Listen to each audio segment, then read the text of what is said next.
Olá, misteriosas e misteriosos, sejam bem-vindos ao canal. Eu sou a Anne e esse aqui é o Investigação Sem Fronteiras. Se você gosta desse tipo de conteúdo, se inscreve aqui no canal, ativa o sininho para que você receba todas as notificações e não perca nenhum vídeo, tá? E além disso, clica aqui no joinha para eu entender que você gosta desse tipo de conteúdo. Então, sem delongas e bora lá pro vídeo.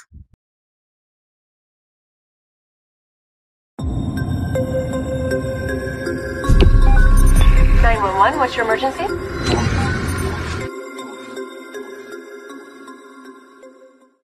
E no vídeo de hoje, eu vou contar para vocês a história do Eberson Lima de Oliveira. Ele ficou preso por quase 3 anos por um crime que ele não cometeu. E durante esse tempo que ele ficou ali na prisão, ele acabou contraindo HIV, que é o vírus da imunodeficiência humana, que quando não tratada acaba evoluindo para AIDS. Ainda hoje ele busca aí por reparação de tudo que aconteceu com ele.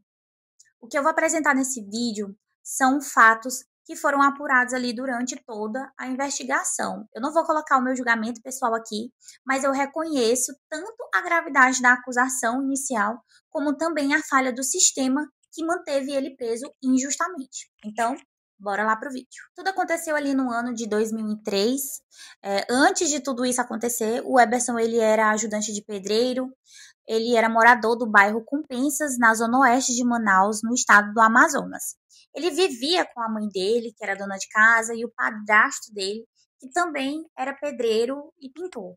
Segundo os registros, ele tinha ali pequenas passagens pela polícia por infrações como furtos ou brigas de gangue, que em Manaus são chamadas de galera, mas não tinha condenação nenhuma, nem por nenhum tipo de crime sexual ou estupro antes desse caso. Ele tinha filhos pequenos na época e uma vida simples, ali, sem grandes patrimônios ou influência ali de pessoas com poder. No dia 8 de setembro de 2003, no bairro Nova Floresta, na zona leste de Manaus, uma menina de 9 anos teria registrado um boletim de ocorrência por estupro. Segundo o depoimento da criança, 2 homens entraram no quarto onde ela dormia com os irmãos durante a madrugada e um deles colocou uma faca no pescoço dela e forçou-a a se despir e manteve relação sexual com ela. Houve ali lesões no local, a criança teve sangramento nas partes íntimas, conforme ali o laudo do Instituto Médico Legal. Após o ato, segundo o relato, a menina teria ido para o quarto dos pais e relatado o ocorrido. Ela estava sangrando naquele momento. A investigação policial incluiu o reconhecimento ali pelo bairro. Em 5 de novembro de 2003, quase 2 meses após o registro, o Eberson foi abordado bebendo com os amigos em um bar no bairro e levado para o 26º distrito, sem flagrante, segundo a defensora pública. No local de reconhecimento, a menina apontou para ele como autor. A prisão preventiva foi expedida no dia seguinte. Cabe deixar registrado aqui que ao longo da investigação e mais tarde na defesa, foram apontadas inconsistências no depoimento da vítima e no laudo de identificação.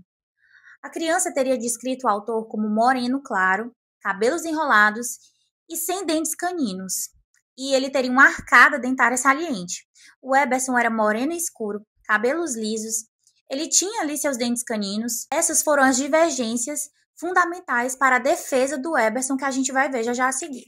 Após a prisão de novembro de 2003, o Eberson ficou detido na unidade prisional do Puraquequara, na zona leste de Manaus. Ele permaneceu no presídio como preso provisório. Isso é, ele ficou ali sem julgamento, por cerca de 2 anos e 7 meses, até ele ser liberado ali em 2006. Durante o período em que ele esteve preso, ele relata ter sido instalado em uma cela destinada a acusados de crimes sexuais. Dentro deste ambiente, ele alega ter sido vítima de estupro coletivo por dezenas de detentos. Algumas reportagens mencionaram ali que foram cerca de 60 presos que o estupraram. Em decorrência dessas agressões, Eberson foi diagnosticado com HIV, segundo a sua versão e constatação hospitalar. A defensora pública, que mais tarde assumiu o caso, Ilmaí Faria, identificou que havia falhas graves no processo. Ele teve ali uma prisão longa sem mandado, uma longa espera sem julgamento, identificação duvidosa da vítima, divergências entre os depoimentos e laudos da perícia. Em um trecho ali do laudo da perícia, o estupro foi denunciado em 8 de setembro, mas o Eberson só foi preso em 5 de novembro.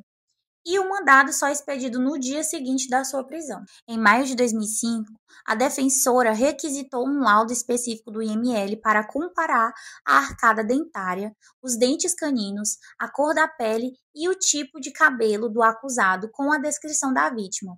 E o laudo só foi concluído em abril de 2006. Em janeiro de 2005, com o caso já em andamento, a defensora pública Imair Faria visitou o presídio. Ela conversou com o Eberson e concluiu que havia fortes indícios de injustiça. A investigação da defesa apontou os seguintes elementos. A fisionomia descrita pela vítima não correspondia à de Eberson. A vítima falou que a pessoa que tinha estuprado era uma pessoa morena clara, já o Eberson era moreno escuro. O cabelo do agressor era cabelo enrolado, já o cabelo do Eberson era cabelo liso. E o agressor não tinha os dentes ali canino, né? E já o Eberson continha esses dentes ainda. Há relatos de que o pai da menina acusou o Eberson em função de uma rixa pessoal, um desentendimento ali que eles tiveram. E a vítima, em alguns relatórios, teria afirmado ter visto o agressor anteriormente, mas também em outro depoimento afirmou que nunca havia visto. Essa contradição foi apontada pela defesa. A polícia prendeu o Eberson sem mandado e só depois solicitou o mandado, o que fere o devido processo legal, segundo a defensora.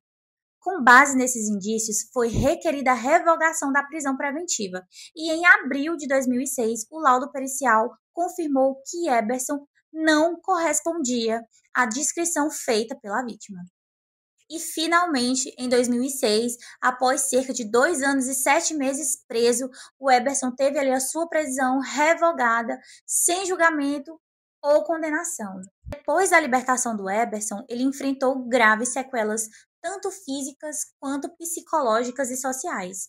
Como ele acabou contraindo um HIV no presídio, ele acabou aí sofrendo de dependência química, depressão e até mesmo dificuldade de reinserção social.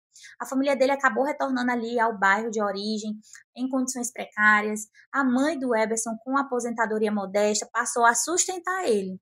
Em setembro de 2013, a defesa entrou com uma ação de indenização contra o estado do Amazonas em favor dos 2 filhos de Eberson, pleitando valores de aproximadamente R$ 70 mil. Posteriormente, foi reduzido para cerca de 135 mil, por danos morais e materiais.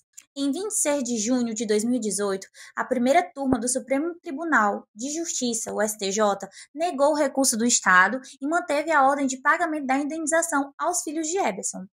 Contudo, o Estado continua recorrendo e a reparação completa ainda não foi entregue para ele. Gente, olha, é um absurdo.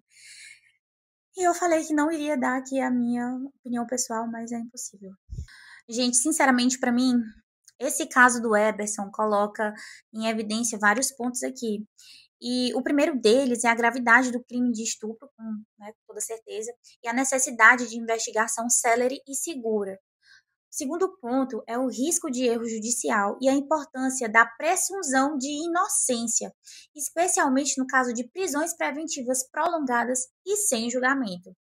A vulnerabilidade dos presos provisórios no sistema penitenciário. Sinceramente, eu não estou aqui querendo defender os presidiários, não. Mas tem um olhar mais absoluto, porque eu sei que esse é um caso entre 1 e 1 milhão, onde realmente teve um erro judicial muito grande, onde a pessoa que ficou presa ali teve graves sequelas, né, contraindo aí o HIV.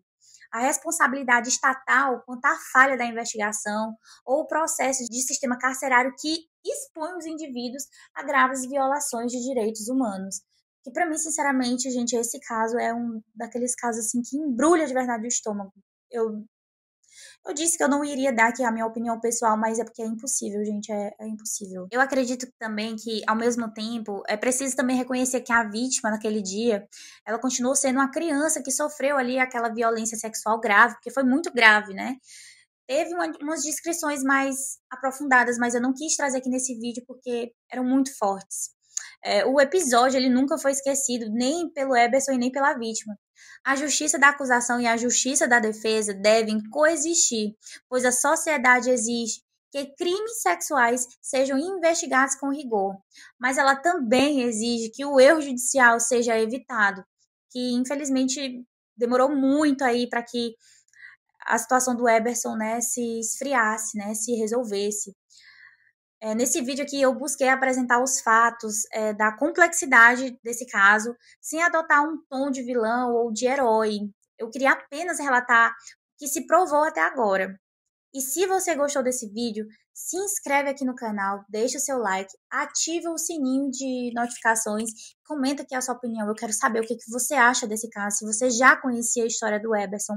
E lembrando sempre da importância de respeitar as vítimas para garantia legais de todos.